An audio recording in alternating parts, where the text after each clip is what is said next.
आज ये पहली बैठक थी सरकार के साथ और ये बहुत ही, मैं आपको बता देना चाहता हूँ, सौहार्दपूर्ण माहौल में हुई है। हमने अपनी बात रखी सरकार के सामने। क्या वो परिस्थितियाँ थी कि हमें बाहर जाना पड़ा अपनी मांगों को लेके, वो पूरी विस्तार पूर्वक चर्चा हुई है। और शीघ्र ही माननीय मुख्यमंत्री, जैसे कि आप जानते हैं, थोड़े अस्वस्थ हैं, जैसे ही वो स्वस्थ हो जाएंगे उनके साथ फिर अगली वार्ता होगी। आज किसके साथ बातचीत हुई, तो विस्तार से आप बता दीजिए। किन किन क्या क्या मांगे उठी, क्या क्या हुआ क्या? देखिए, ये सरकार के साथ ही वार्ता थी, क्योंकि माननीय मुख्यमंत्री स्वयं तो आ नहीं सकते थे क्योंकि उनका स्वास्थ्य ठीक नहीं है। तो उन्होंने, उनके जो सेक्रेटरी हैं, सेक्रेटरी टू सीएम आदरणीय श्री राकेश कंवर जी, उनके साथ और एडमिनिस्ट्रेशन, उनके साथ हमारी आज वार्ता हुई। सेक्रेटरी एडमिनिस्ट्रेशन, उनके साथ वार्ता हुई। और हमने जो पहली मांग रखी, जैसे कि हमने पहले भी कहा था, किसी भी जो समस्या का जो समाधान है वो संवाद होता है। तो आज जैसे ही वार्ता शुरू हुई तो हमने, पहली हमारी कंडीशन थी कि जो प्रिविलेज मोशन और मेमो दिए गए हैं उनको वापस लिया जाए, उसके बाद ही फिर हम वार्ता कर सकते हैं। तो उस पर कंवर साहब ने कहा कि ठीक है, हम इस पर विचार करेंगे, जो भी है हम पूरी स्थिति से माननीय मुख्यमंत्री को अवगत कराएंगे और हम आगे की कार्रवाई तदनुसार करेंगे।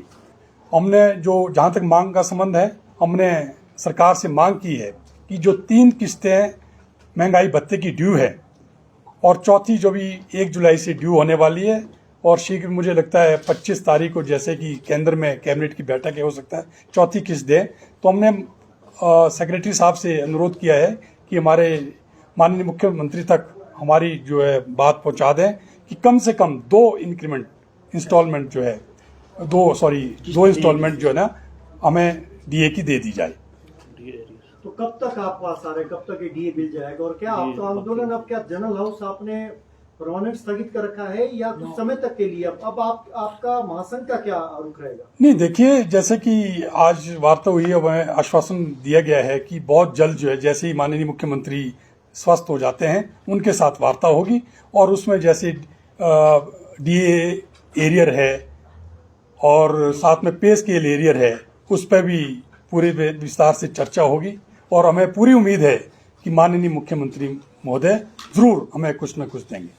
और सर, जिस तरह प्रदेश में आर्थिक हालात ठीक नहीं है, बार बार मुख्यमंत्री भी मंचों से यही बात कह रहे हैं, अगर मुख्यमंत्री आप लोगों को भी मध्यस्थता करने के लिए कहते हैं कि प्रदेश की आर्थिक स्थिति खराब है, तो ऐसे में आप भी वो बात मानेंगे या फिर आपके पास कोई और ऑप्शन? नहीं, जैसे कि अभी कुछ दिन पहले ही माननीय मुख्यमंत्री ने कहा कि आर्थिक स्थिति हमारी खराब नहीं है, तो लेकिन फिर भी अगर वार्ता में वो कहते हैं कि अभी हम डीए देने की स्थिति में नहीं या एरियर देने की स्थिति में नहीं है, तो हम उन्हें बताएंगे, उन्हें सुझाव देंगे कैसे डीए दिया जा सकता है या कैसे एरियर देना है, तो हम उनका पूरा सहयोग देंगे। संयुक्त कर्मचारी महासंघ ने भी आपके हितों की पैरवी की थी, क्या इसका भी असर है कि आपको बातचीत के लिए बुलाया गया, या आपके अपने स्तर पे जो आपने आंदोलन किया था, जनरल हाउस किया था, उसी का ही असर है? नहीं नहीं, ऐसा कुछ नहीं है। देखिए, हमारे जो ये आज वार्ता होनी थी, मैं आपको बता दूं, इस पे सचिवालय की नहीं, पूरे प्रदेश के कर्मचारी, पेंशनरों और आम जनता की नजरें भी थी। क्योंकि आपने देखा होगा, पिछले कल पूरे प्रदेश में हेडक्वार्टर पे जो हमारे पेंशनर्स भाई हैं, उन्होंने अपना रोष व्यक्त किया है। जहां तक ये हमारी जो मीटिंग है, ये तो हमसे कुछ, मुझे लगता है 6 दिन पहले कह दिया गया था, सोमवार को बता दिया गया था कि इसी वीक आपके साथ वार्ता की जाएगी। अब जबकि आज माननीय मुख्यमंत्री स्वस्थ हो गए, इसीलिए उन्होंने अपने सेक्रेटरी से कहा कि वो उनके बिहाफ पे हमारे से वार्ता करें। और वो जो वार्ता आज हुई है, बड़ी सार्थक हुई है और हम बड़े सकारात्मक तरीके से देख रहे हैं कि जरूर माननीय मुख्यमंत्री हमें कुछ न कुछ देंगे। आप कह रहे थे कि प्रदेश भर के कर्मचारियों के फोन आपको आ रहे थे, उनका जो उनकी मांगे थी, आपके बहाने वो सारी मांगे उठ रही थी, जनरल हाउस आपने बुलाया था। अब उन मांगों का क्या होगा, उन उम्मीदों का क्या होगा? नहीं, वो ही तो हमारी मांगे हैं जो पूरे प्रदेश की कर्मचारी या पेंशनर की है। हमारी क्या मांगे, मुख्य मांगे हमारी वही है कि डीए की किस्त दी जाए, डीए एरियर दिया जाए, जो हमारा 21 महीने का पड़ा सरकार पर, पे स्केल एरियर वो दिया जाए। यही मांगे पूरे प्रदेश के कर्मचारी पेंशनर की है, वही हमने हमारी आज मुख्य मांगे थी। जो बाकी की मांगे हैं जो सचिवालय स्तर पर है, जैसे कि पोस्टों को भरना है, सेक्रेटरी पे देना है, जो हमारे कमीशन के कर्मचारी हैं, गवर्नर सेक्रेटरीट के हैं, लोकायुक्त के, उनको जो है ना सेक्रेटरीट पे नहीं दी गई है, वो डिमांड है। और इसी तरह आउटसोर्स का है, यहाँ पे आउटसोर्स भर्ती हुई है।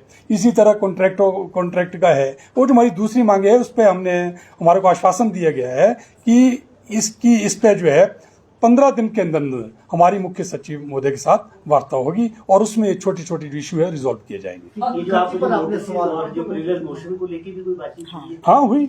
हमने पहली बात यही की, तो उसमें कहा है सरकार की तरफ से पक्ष आया कि हम इसमें अब बहुत 2-3 दिन में जो इसमें अपने साथ वार्ता करके इसमें कोई समाधान निकालेंगे। और कोई प्रिविलेज मोशन को लेकर ही सवाल है। जब हमने राजेश धर्माड़ी से बात की तो उन्होंने कहा कि सचिवालय के कुछ चंद नेता है जो अपनी राजनीति चमकाने के लिए इस तरह के आंदोलन कर रहे हैं और प्रदेश के नेताओं की इसमें इन्वॉल्वमेंट नहीं है। How do you respond that? नहीं, देखिए, अब जो वार्ता का दौर चल पड़ा है, हम नहीं चाहते कि इस मुद्दे को फिर से उजागर किया जाए। जो हुआ सो हुआ। हम तो अब एक पॉजिटिव वे में देख रहे हैं कि किस तरह से वार्ता सार्ता को, किस तरह से अपने कर्मचारियों को, अपने प्रदेश के कर्मचारियों को, अपने प्रदेश की पेंशनरों को जो आस लगाए बैठे हैं, उनको हम किसी न किसी तरह से लाभ पहुंचा सके। अगर हल नहीं निकलता तो नहीं, हल निकलेगा। जिस तरह से आज वार्ता हुई है, हमें पूरी उम्मीद है हमें कि कोई न कोई हल निकलेगा। फिजूल खर्ची को लेकर जो आपने सवाल उठाए थे, क्या वो भी मुद्दा आज की बैठक में उठाया गया? क्या फिजूल खर्ची पर रोकथाम की दिशा में कोई सरकार आगे बढ़ेगी या फिर फिजूल खर्ची वैसे ही चलती रहेगी? देखिए, फिजूल खर्ची पे हमने आज तो कोई बात हुई नहीं है। देखिए, वो तो सरकार ने देखना है। जो आपका कहने का मतलब कि जो आप कहना चाहते हैं, तो उसमें तो ये तो सरकार का प्रेरोगेटिव है, तो इसमें हम कुछ नहीं करें। टकराव ही सरकार से इसी मुद्दे पे हुआ? नहीं, हमारा टकराव तो डी और एरियल पे हुआ था, जो मुख्य था हमारा टकराव था। ये तो क्या है कि बीच में कुछ परिस्थिति ऐसी बनी तो इसलिए हो गया टकराव। अब ये है तो परिवार है हमारा, ठीक है ना, तो परिवार है, होती रहती है इस तरह की बातें, ऊपर नीचे बातें होती रहती है। अब परिवार में कहाँ झगड़े नहीं होते, लेकिन आखिर इन झगड़ों का या समस्याओं का जो समाधान है वार्ता है। तो आज से वार्ता की पहल शुरू हो गई है और हमें उम्मीद है कि आगे भी ये वार्ता सार्थक होगी और इसका पूरा फल जो है, इसका जो है पूरे प्रदेश के कर्मचारी और पेंशनरों को मिलेगा। Thank you.